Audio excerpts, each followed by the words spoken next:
The Sacred Mass, Chapter 42, The Swimming Lessons. Liam resumed his lessons in the shallow pool of water, and while he did his lessons, he flapped his wings to build up muscle strength. And once Helmer figured out floating, Liam joined him for a bit, and the two set up as soon as they bumped heads. Liam happily said, "This month has been great." "But you spend most of the time in the hospital," whined Helmer. "Sunshine says that I should practice positivity, and if you only focus on the bad things, will seem terrible all the time." "Yes, I found out terrible things about my past, and then there are the nightmares. But I got to sleep with you, and I can spend as much time as I want with the people I care about." "That makes it all worse," said Liam happily. "And the way you all took care of me, and how you bathed me with such tenderness, it made me really happy." "I'm happy to help," said Helmer, smiling. "And have you found a new boyfriend? Allan mentioned that you were missing Joshua again," said Liam. "Maybe you can be my new boyfriend," asked Helmer shyly. Do you want to mate again? I will be happy to indulge you as long as it doesn't involve splitting you in half," offered Liam, and then he added sadly, "I still feel guilty about making your little tushy hurt." "If you feel bad about it, then kiss it," said Helmer, turning around. And Liam dropped Helmer's back and he kissed both cheeks, and giggling he said, "There, all better." "Do you love me?" asked Helmer. "I don't know," said Liam. "Caron doesn't know if he loves Gregory or not, but he's certain about Allan." And once Allan becomes certain about Caron, Gregory will be all alone again. Ah, poor little Gregory. "Tell me, do you love me?" "No," said Helmer. "I was very attracted to you, but seeing you with those wings, it makes me start to look at you with a different eye." "They're ugly, aren't they?" said Liam, turning his gaze. "It isn't that," said Helmer. "And when I see someone in pain, it's like a switch goes off and I start thinking about how I can make it better. So then I start to analyze it. Sunshine causes the doctor's trance, and when I'm trying to help you, all of the loss I have for you goes away." "I see. Thank you for explaining it to me, Dr. Helmer," said Liam, smiling happily. "And I'm better now, and nothing hurts anymore, and time will take care of everything else. And now that you know that I'm not in pain, has your lust returned?" "A little, but I still feel bad about you," said Helmer, still overanalyzing Liam's mental condition. "If you feel bad about me, then give me a little helping hand," said Liam, undressing. "Why me?" asked Helmer. "Because you never took advantage of me during the time I was vulnerable, and whenever I showed any weakness, the knights and nobles and even the servants would get emboldened, and if it wasn't for my red eyes, I would have been in a lot of trouble. And it is so tiring to be on guard all the time, but Lotte is guarding the entrance, so I feel safe." The dragon Lotte snored to illustrate her level of alertness, like she snored. The dragon be sleepy. Liam kissed Helmer, and the Arch Magus smiled shyly, and he returned the kiss, and he started to desperately give Liam a helping hand or two. And the perfect face acquired rosy colors, and his breathing became slightly accelerated. And while Helmer was encouraging Liam, he suddenly thought of Joshua, and he proceeded to use his feet instead of his hands, and being in the water made it a lot easier for Helmer to maneuver his tiny feet. And when he propped himself at the edge of the pool in order to better able to make use of them, and after half an hour of fooling around, Helmer got tired and pouting. He said, "Oh, let's just get out of the water. I would just use my mouth instead."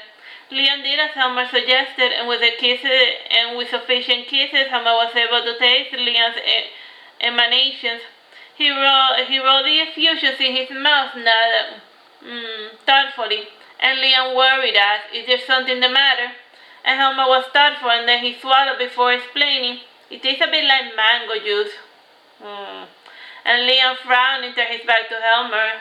And instead of mounting Liam, the Arch Magus drew near to inspect the newly regrown wings, and Liam trembled while Helmer's delicate hands inspected the tender wings.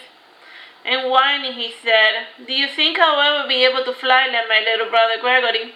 "Flying is overrated anyway," said the dragon Lotte, yawning. "And mine don't fly for shit, but maybe you can use yours to paddle through the waters easier, like birds. Now the dragons fly, and you can be an ostrich, Liam. Ostriches live nice, fulfilling lives." "I don't want to be an ostrich," said Liam sadly. And Helmer took Liam's hands and using his magic, Helmer lifted him out of the water and he carried Liam up as well. And smiling, Helmer said, I've been working on developing new magics, and none of the mooks mentioned flying spells because teleportation takes care of long-distance travel.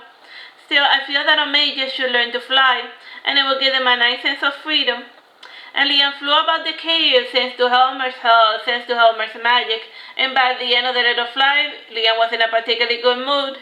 And giggling like a shark, he said, I didn't turn my back to you for you to inspect my wings, and you didn't mind being dominant. Well, Liam moved his wings around his shoulder, and smiling he said, and if I wear them like this, my useless wings can resemble a cape.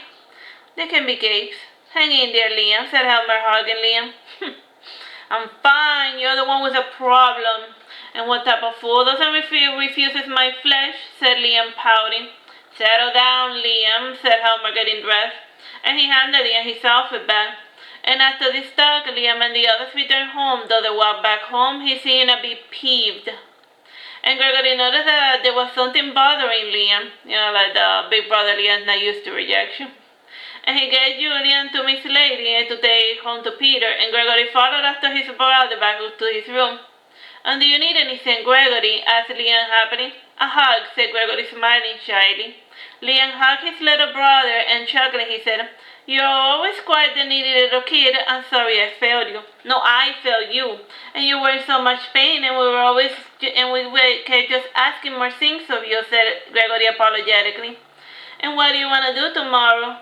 Well, it has other amenities aside from the beach. And what do you have as far as nightlife? Asked Liam. Oh, that. Allan is an expert in that department, but he no longer goes out. He says he has developed a taste for home cooking, said Gregory, laughing. Let me guess, his home meal is sunshine, said said Liam, chuckling. You guessed it, said Gregory, smiling. Hey, guy, I finished my little errand, said Alec, opening the door to his brother's bedroom. And it took a lot less time than I had expected. Liam wanted to enjoy the nightlife of Wallace, said Gregory, smiling happily. The club, the casino, the bars, the cabaret, the restaurant, the new music park. Take your pick, said Alec. I'm a bit hungry for flesh, said Liam, utilizing one of Allen's euphemisms. Got tired of bones, eh? said Alec, laughing. Yeah, you could say so, said Liam, and his eyes turned red for a second. And tomorrow I want to furnish my little room better. And Gregory, bring Peter and Julian, and I wish to spoil the four of you. I guess that includes me as well, said Alec, grinning. And Liam left the bedroom with his younger brother Alec, and the two left for a cabaret. And Alec felt that the place would have a better vibe for Liam than the club. And the Red Diamond Cabaret was a nightclub that featured good food, dance floor, and a show. And on that particular night, there was nothing major planned, just a big band with playing some music. And even with the wings, the moment that Liam entered the cabaret, everyone turned to look. And the two brothers had a small lunch there, and Liam flirted a bit with the locals and the tourists who were visiting. And whenever anyone asked his name, Liam would introduce himself as Liam Mordred. And Liam was a pretty common name. Well, yeah, cause the king of that country is Liam. And Mordred was the last name given to orphan children in the kingdom of Mordred. And Alec spent the entire night chaperoning the experience, and he even went as far as to pick Liam and his brother's mates. And Alec, first introducing a gentleman, said, Liam, meet. Oh, Alec, today I'm in the mood for ladies. Find me a pretty one, said a bored and annoyed Liam. Oh, sure, said Alec. I'm sorry, my brother just got out of the hospital. And Alec showcased a number of different maidens, both young and old, from skinny to overweight. And eventually Liam picked one, a shabby middle-aged noble woman, and the two danced for a while, and then they made it in the bathroom. And while Liam was busy, Alec spent his time overthinking his brother's choice. And had he used his nose, Alec would have noticed that the maiden's perfume was composed of rose damask. And Liam left with Alec around midnight, and he had better places to be. And his brother asked, how was it? Boorish. The woman could not stop talking about her race, her nobility, and that I have excellent taste. And she said more, but I turned it down. I just nodded my head like a good little boy. And most women don't want to talk, they just want to hear the sound of their own voice. Yap, yap, yap, yap, yap, said Liam, and he also handed Alec a bag of coins. I got this as a tip, and she wants to see me again tomorrow, as is. Alec laughed heartily as well, and he considered a good night out with his older brother Liam. And he said Alex settled down to sleep but not before checking up on Mincy and Lishi. Mincy had recently upgraded to a foot, and though she still slept while holding on to her sword, and Liam showered while he prepared a bath for himself. And how was the party? Asked Helmer, sitting outside the bathroom. Same as the others, said Liam. You smell different. I decided to change out my cologne, said Helmer. Chuckling, Liam said, Lavender. It suits you well. I'm making a bath. Would you like to join me? But you already ate, protested Helmer. Just a light meal. I wanted to make room for dessert, said Liam, laughing. And I fear you're overthinking things again. And in my castle there was a rose garden I used to play in, and my hermit of a mother collects many different rose species. And she always insisted that my father wear colognes made from roses.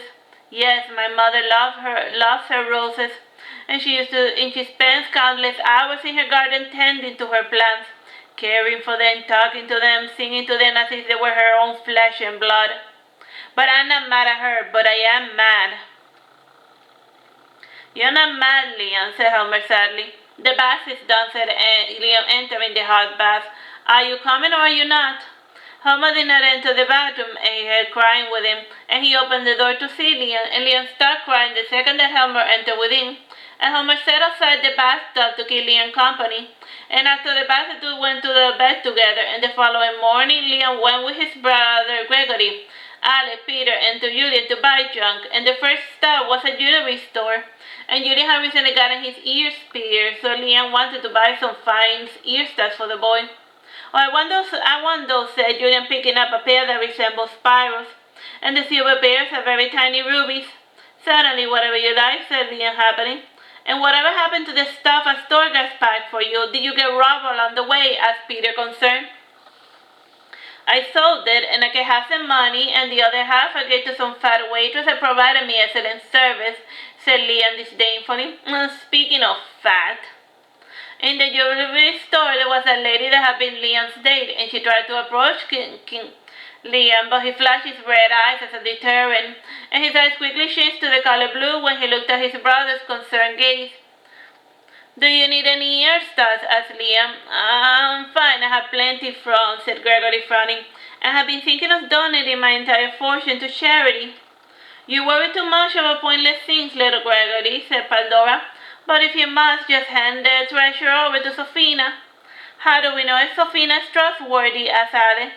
That's the thing, Alec. How do you know that if I'm trustworthy? Asked Liam. How do I know if I can trust any of you?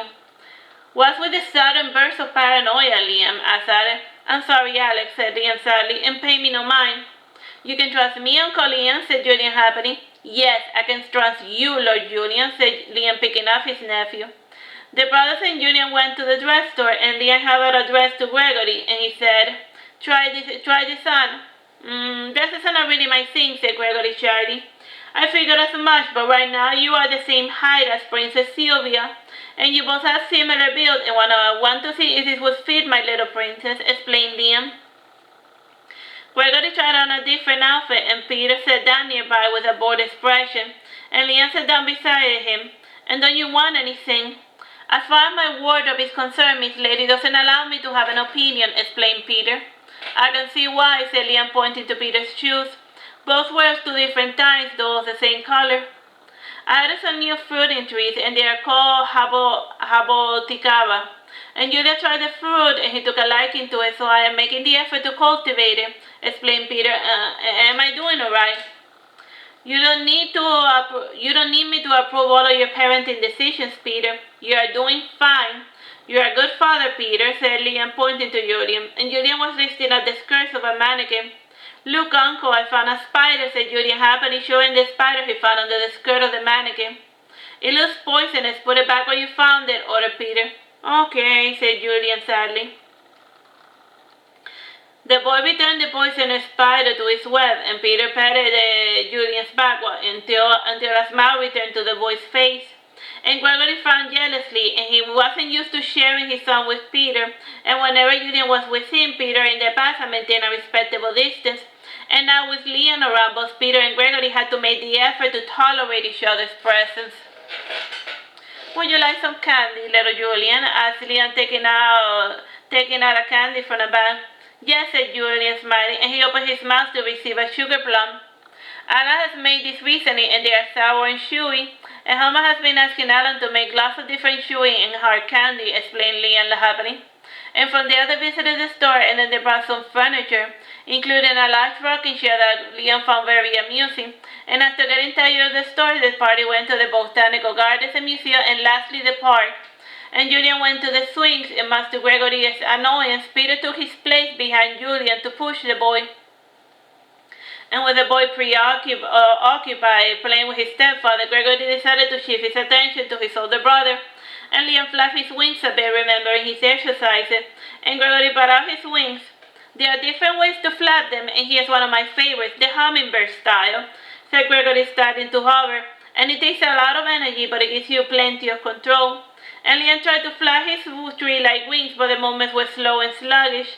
And sighing, Liam said, "What's the point of having wings if you can't make use of them?" "They keep you warm at night," suggested Alec happily. "Yes, they certainly do," said Liam bitterly. "Just out of curiosity, what do you see in the little Arch Magus?" asked Alec. "A kindred spirit. I felt like he understood me, and he knows what it's like not to have parents." "But Dad spent time with us," protested Alec. "Yes, to grown-ups, not to care for us," barked Liam. "And we were just like those dolls that Sylvia is so fond of playing with, but I digress." "I'm sorry, Liam, that made you feel unloved, but he tried his best." "He tried his best," repeated Gregory, hugging his older brother. I know he did. Pay me no mind," said Liam, narrowing his eyes for a second. And Gregory didn't see his brother's eyes narrowing. Alright, let's see, now that one, bye.